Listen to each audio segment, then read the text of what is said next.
So today I will not tell you how to install a head crash bars because as you can see it's already installed. So I recently received my OEM off-road pack that includes the OEM crash bar. So I'm going to replace my head crash bars with the OEM crash bars. In another video I will install the OEM, but for now I will go backwards. I'm going to show you how to remove the head crash bar. So if you want to install it, then you will see, you have some reference on how to do it. So the entire assembly is composed of the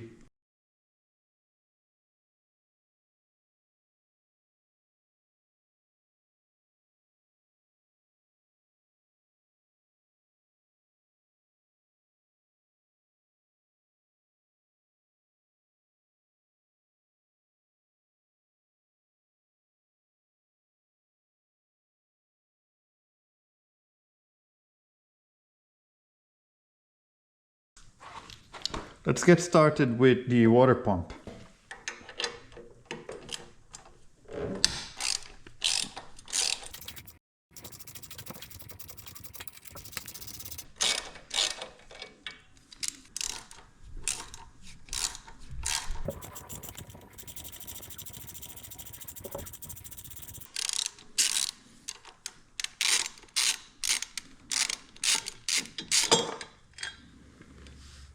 I have installed the Baja Designs Squadron Pro on the crash bar. The problem with the head crash bar is that the front is not parallel, and the bracket that I selected, it doesn't allow for pivoting action. So these lights here are not aiming straight in front of the bike, so that's a small problem. Can be a little bit annoying for upcoming cars, but I only use these off-road, so no problems there. So I'm going to remove this from the crash bars and also all my GoPro mounting supports before I start tearing the crash bar down.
When you're installing this, you see that when you're actually mounting the bars, it's the easy part. Come to this point, you're happy.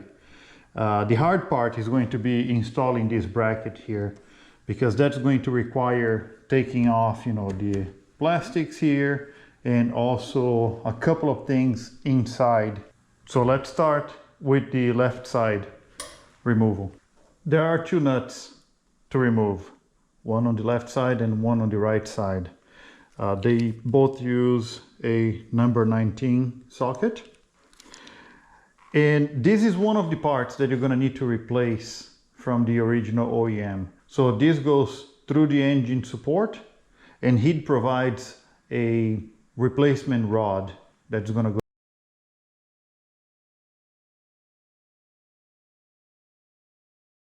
Because it goes through the motor, and there is another 19mm nut on the other side as well. While you untighten this or tighten, you're gonna have to have another one on the other side holding to counter force.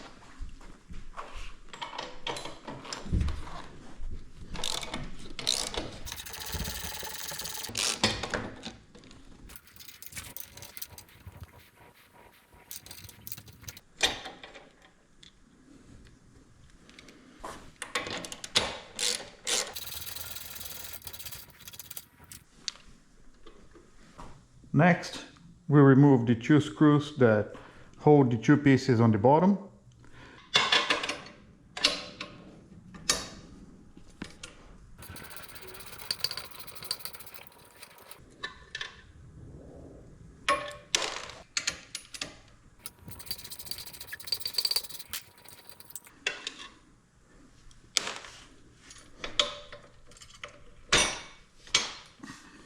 Now the complication starts.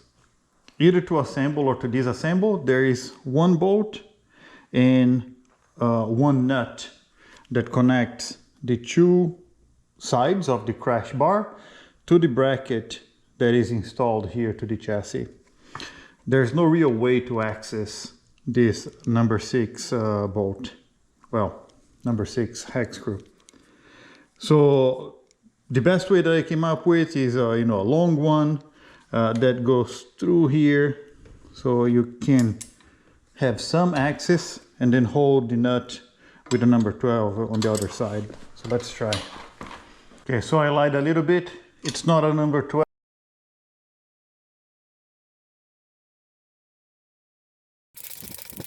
Careful, because it's the only bolt that is holding everything in place now. You're gonna have to hold it while you disassemble.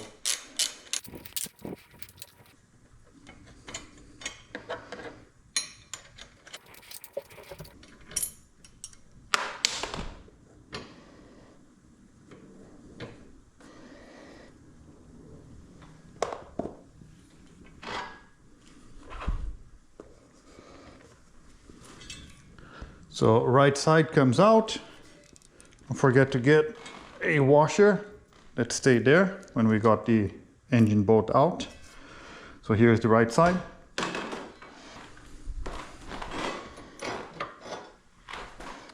And here is the left side. The last step now is to remove the rod that goes through the engine support. So it's probably not too hard, but we're gonna use a rubber mallet just to make it a little bit easier.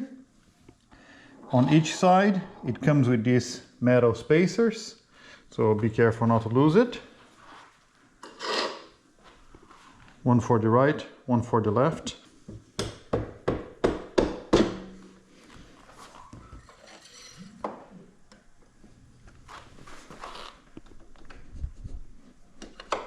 This is the OEM rod. So when you're installing the head, you're going to remove this one here from the engine mount and install the one provided by head. Since it's a little bit hard to take this out now because it's really tight, the diameter, I'm going to use this rod here. I'm going to try to lightly tap from the other side and see what happens.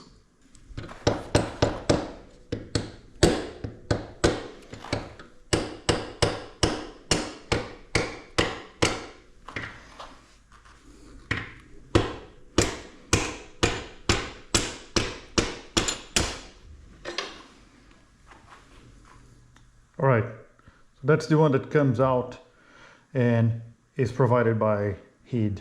Removing the windscreen, not a lot of drama, 4 bolts, 2 on each side.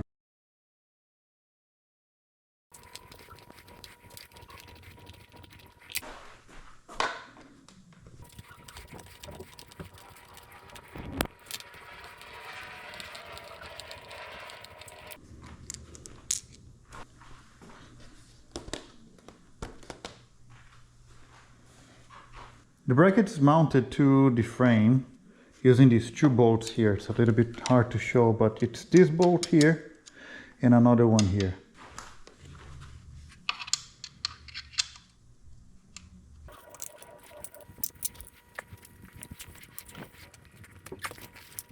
Buddy. Hello.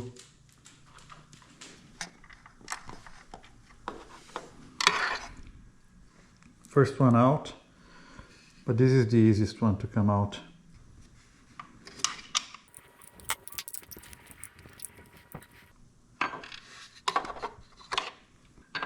The bracket is loose now. I need to remove it from here. go. So it's really hard to put it in, you know, taking it out is just tugging it out, right? You know, but I remember that putting this in was something else. So it has to go inside here and reach those 2 screws. Okay, let's do a quick review of the head crash bar. So I didn't crash it. I never dropped the bike with this crash bar. Unfortunately, I dropped without the crash bar before. And I did the LA B2V with this crash bar. So I've been through a lot of, you know, vegetations, rocks.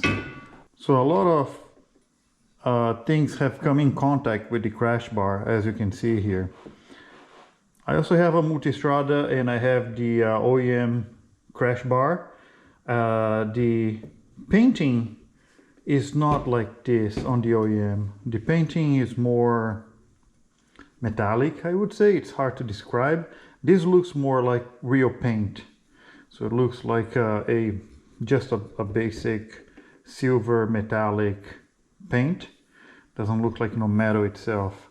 And as you can see, where you have other things getting in contact with it, you know, either rocks or vegetation, it scratches the paint and it comes, you know, close to be bare metal. I believe that there's even some parts here that are actually starting to rust. So construction is very sturdy, nothing to complain there. Assembly, yeah, not so easy, but not the worst thing to assemble as well.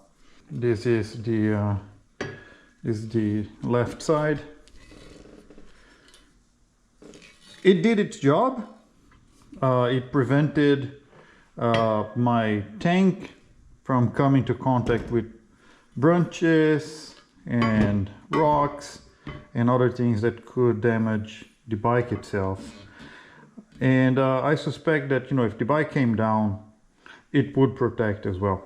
It's so strong that I felt like I could strap this to my truck. So I could use the bar itself as a point of attachment to strap the bike to the truck. And it felt very, very secure. So in terms of build, 10, painting, maybe an 8, assembly, 7. But I don't think the assembly is their fault. Is just how the assembly points on the Ducati Desert X, they're not so easy to get to. So, all right, thank you for watching. And I'm preparing a couple more videos on assembling the OEM crash bar, so stay tuned.